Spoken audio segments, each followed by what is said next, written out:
Good afternoon, everyone. This is Bertina with the New You Self-Care and Wellness Center. This is part 2 of my video series on tarot and self-care, and this one is tea leaf reading and self-care. So what I wanted to do is to start out with the history of tea leaf reading. Tea leaf reading is called taseomancy or taseography. It began in China and migrated west due to the explorers. In China, tea was for everyone. People would sit down in the morning and drink their tea. It was something that they drank for different celebrations and holidays with their foods and everything. So when women would get together and want to learn more about what was held in their future, for example, will my husband's fishing boat be prosperous this year? Will my daughter find a husband? Those types of things, they went and consulted the tea leaves. Most of the time the women would come over to people's houses in the morning and do this together. It is usually females. I'm sure there are some male tea leaf readers out there, but I've never met one yet. And it was really a bonding time for females. Something that they also did too was that women, young girls, would make tea, give it to their suitor, have them drink the tea, look into the cup, and see if that's the person they're supposed to marry or not. So that really probably saved a lot on divorce. No, I'm joking, but it probably did help with a lot of the nervousness that the girls were going through at the time. Well, as I said, the explorers came through and brought the tea leaf reading from China and India more into the European countries. But the thing is, though, it not only migrated to England, but before and even at the same time it was in China and India, it was in the Middle East and also in Greece. So a lot of times these cultures use coffee because that was what was available to them. So they did coffee ground readings.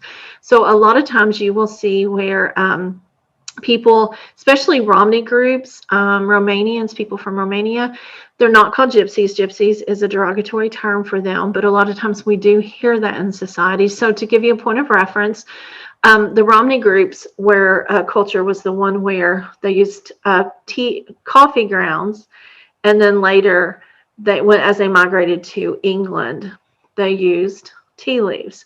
Also, in that culture, there is just above England is Ireland, and they were what was called the Irish travelers. And the Irish travelers were the ones that you see with the wagons, as well as like the Romneys, but they had a lot of fairy focused things with them, and they did tea leaf reading as well. The reason why I know this is because on my dad's side of the family, we were German by way of Romania, and on my mom's side, we came here from Ireland and Scotland as well. So, and I found out through research that I'm a traveler, is what the proper term is, on both. So I'm a Romney traveler on my dad's side and a Scot-Irish on my mother. So it's kind of ironic that I like to do tea leaf reading because, to be honest, my family was very religious and I wasn't taught this directly, but I did learn some of it from my mom's mother. And we'll get to that part in just a minute. But as it migrated from the Middle East to England, you weren't anybody if you didn't have a tea leaf girl that lived with you, or you had tea parties, or you went to the tea parlors, and these were only for the upper class. So tea leaf started out in China and India for everyone. As it migrated to the Middle East, coffee grounds, in Greece, coffee grounds as well. And it was for most people, but as it got to England, it was for the elite. This went all the way up into the 1700s, the 1800s. They would have parties. The Romney groups would go from door to door doing readings, knocking on the doors, asking for readings. And of course, like I said, the tea parties.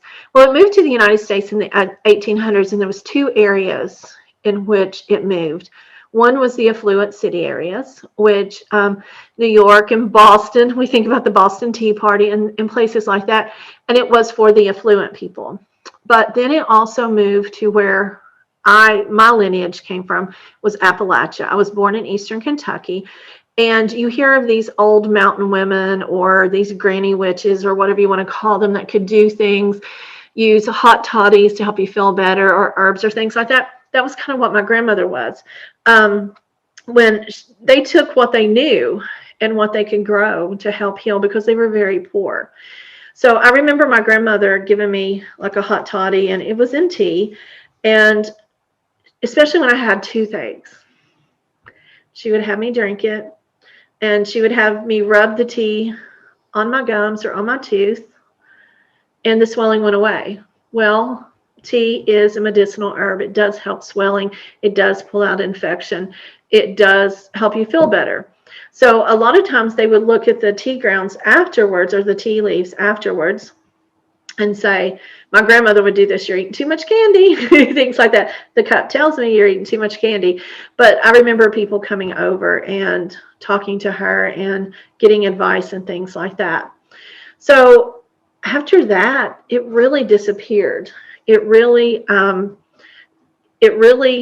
came to be a point to where it was lost. And today it's just now starting to revive itself again.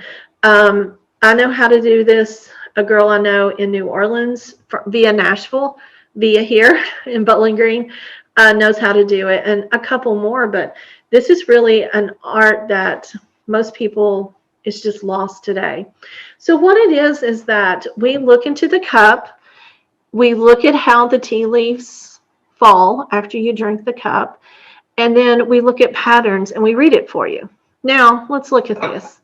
You saw this cup, and this is an Asian focused cup, and I haven't dumped it out yet. I will do it here in just a moment to show you. And here is ones that I use at tea parties. I still do tea parties virtually for people, but I love going to people's houses and doing tea parties when we're available again. People ask me all the time, what type of tea should you get? Well, loose leaf. Now, avoid putting sugar, milk, or anything like that in your tea. I know it's supposed to make it taste better, but don't, because it will keep the leaves from moving the way it needs to.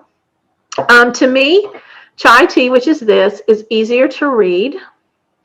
Black Chinese, jasmine, Earl Grey, and Ceylon is really good.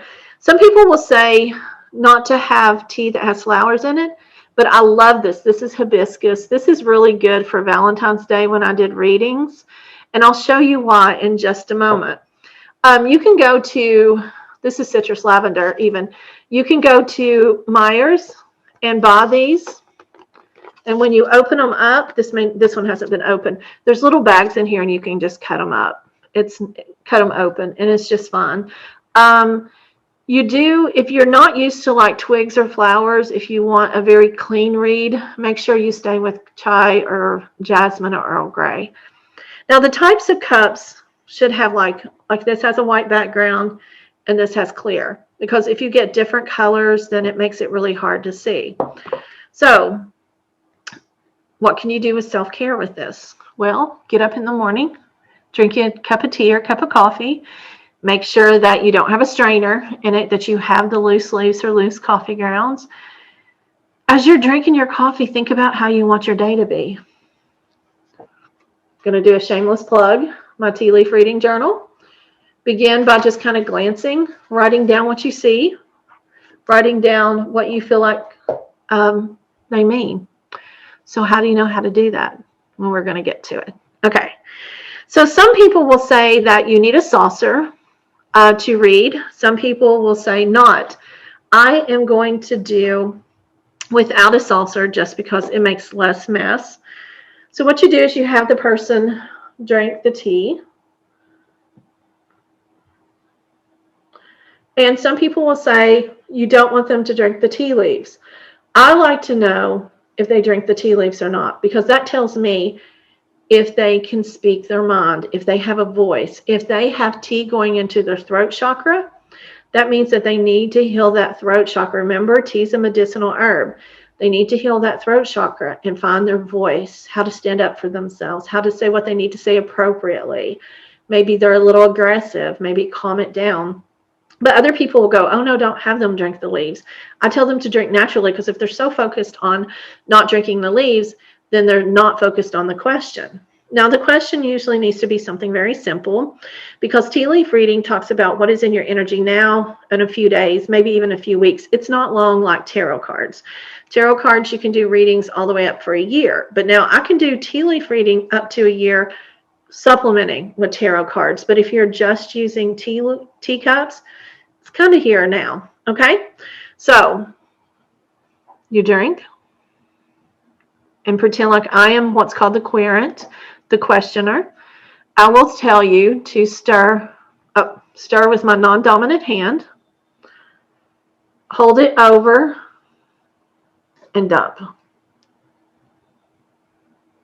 Allow it to sit for just a minute while you continue to think about your question. Now, I will pick it up and begin to look at it. Now, this one right here has a handle on it. And a lot of people will say that you're supposed to read only with handles, because the handle should be pointed towards the questioner. And then from that, going clockwise means that that is what's going to happen. That's fine. If you don't have a handle, remember where they held their hands to drink. Most of the time what happens is that the liquid will fall on the part away from them where they went and dumped, and you'll know as they hand it to you. So what is at the rim of the cup is in their energy now. As you go down into the center, that is what's coming soon. And then down at the bottom of the cup is the short future. Okay? So that is the end there. Now, reading tea leaves is about scrying. And I do classes on scrying. But scrying has to do with being able to relax your mind to see pictures, to see in clouds, to see in crystal balls, to see in water, salt and pepper, mirrors, and tea leaf reading. So if you're not used to really doing scrying, one of the things that you can practice is doing a meditation, allowing your eyes to relax on a candle flame. Very simple. And then it will help you go through and read. If you are reading for yourself and you have questions, you can supplement with cards. There's actually tea leaf reading cards. If you can't make out exactly what is in the cup, you may want to pull a card, and it will tell you some of the meanings. So an trust your intuition. A rose, romance is in the air. See, these are kind of common sense. Vase, secret admirer. They got to get you flowers. A woman, dealings or a relationship with a woman. And it goes on and on and on like that. And there's also these other cards. They are called steampunk cards. They're steampunk tarot or tea leaf reading cards, I'm sorry. And in it, they have the symbols themselves. There's castles. Let me pull it back a little. I'm sorry. Maybe umbrellas. And in this case, you may pull one. You may want to read the book. So say I see a heart. The heart means love and passion, beauty and emotion. So if my question was, am I going to find my true love soon? I think that's a pretty good yes. The heart represents passion in any form, and it's not always about romantic love. So what if I ask, will I find the job of my dreams? That answer would be yes. Very simple.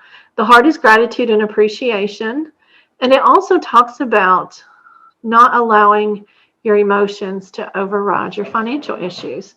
So both of these are great ideas on how to supplement. So let's look at this cup. Oh, uh-oh. Liquid on my computer, not good.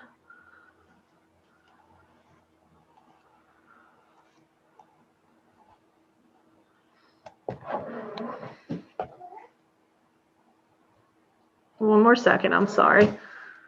Okay. So let's look at the cup again. And what do you see? Let's start at the top. Bring it in. You may see a happy face here. You may see a person carrying a baby.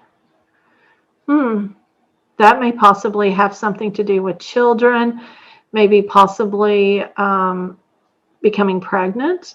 See, now this is different for each person because it depends on what the person's asking. It's also dependent upon what the person is, who the person is. Because, for example, you may read for yourself and say that this is definitely not a baby, but you're about to create something. You're about to make something happen. Okay? Or maybe right now where it's at the rim, it is in the process of happening right now. And what you do is you begin to continue going down into the cup, and you look for numbers and letters. The numbers will tell you how long something may happen: 7 hours, 7 days, 7 weeks, 7 months. And that will depend upon where it is in your cup. Closer to the top of the cup, more likely 7 hours, 7 days. Going down, more likely 7 weeks. Now, if you notice right here, there is a huge face. Look up, look at that. It's like a huge head. Looks like an older woman, a wise woman. So something I would say to you is listen to the advice of the older woman. Allow them to speak with you. Or maybe if your grandmother has passed away, that may be something. To me, this looks like my grandmother that I was speaking about a few moments ago. So that kind of makes me very comfortable. Now, if you look over here, there's a fish. And a lot of times fish means that you're moving forward, you're moving in the right direction. And it's after her. So listen to what she says because she will get you moving in the right direction. And you just continue looking at the symbols that has to do with your question. Now, if you continue to look at the bottom, there's more family, there's more people. So family is a big part of this. I see the number 7. There may be letters. Letters may have to do with people that you come in contact with. And then the big thing is at the bottom. And if you have a hard time seeing it, that looks like a lady. But then when you turn it this direction, looks like a cat. And when you turn it this direction, it looks like maybe a seahorse or a dog. Now, which direction were my hands when I was drinking this? It was this direction. So the lady to me represents a dealing with a female.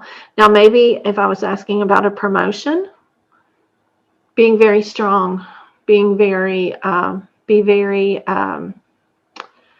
positive, straightforward, things like that. So see, that's how you do the tea leaf reading. It has to do with the question, who's asking the question, and how it relates. Now, what I'm going to do here is show you this other cup. And this one has the hibiscus. And let's do what we need to do here. Shake, shake, shake. And pour. Oops. This makes a really bad mess sometimes. Now, this is exactly what I wanted it to do.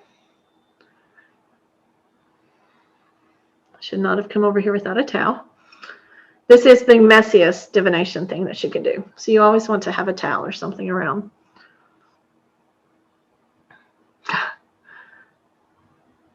All the tea leaves are on one side. So basically, everything she wants to know is about to hit her pretty soon. So if she asks me, will I get a new job? It looks like celebration. Yes, and it's coming soon, like within the next week, 2 weeks. It may be a celebration, a family celebration or something. But if you notice, there's nothing down at the bottom but one little twig. So everything she asked is right now in her energy. It's going to happen soon. You can also look through the cup here and also see the patterns as well. So that's simply how you do tea leaf reading. You basically have to practice scrying, looking into cups, mirrors, crystal balls, and learning how to focus, how to direct your energy to see different things. Then another thing you have to do is to be able to relax enough to know what directions each one of these symbols mean. Remember, at the top, it's right now. If it is at the handle, look at this handle, and you read clockwise, so it's not directly right now, but it's coming. It's really coming within the next week or month. Do you feel or see anything? I see celebration. I see happiness with it. And then you just continue to read and connect the meanings. So you really have to be able to see, trust your intuition, and keep yourself focused like that. So a couple of things you can do is have a cup each morning and see what the tea leaves have in store for you. You can use my journal to keep notes of what you see and how it plays out throughout the day. Another self-care thing could be have a tea party with friends, even do it virtually. I do tea leaf reading virtually. It is harder. I'm sorry. It is harder for you to see, but it is easy for me to see. You can even have bridesmaids parties. Do this for fun with girls, teenagers. Who will I marry? What is their first letter? What is their first initial? What is their name? What will they look like? That type of thing. Because right now with self-care, we've got to have some things to look forward to laugh at, to have fun. And even though I do take this seriously, you also have to realize that there is fun in it. I mean, we've always wanted to know what our future holds and where we're going to be at. So it is a great idea for even a party. I've provided a couple of common meanings in your handout. I've provided my Facebook page, my website, and even a link to my journal. So if you have any questions, feel free to reach out to me. I'll gladly help you. I'll gladly do readings. But just remember, this was something that was always done with females. It's a great bonding event for females. It's a great way to do self-care, just to kind of get yourself focused, looking for answers, being positive, and really allowing yourself to assess your situation. So that is tea leaf reading, Tasiomancy, from China to here, thousands and thousands of years of travel. Again, if you have any questions, feel free to contact me, and I hope you have a wonderful day.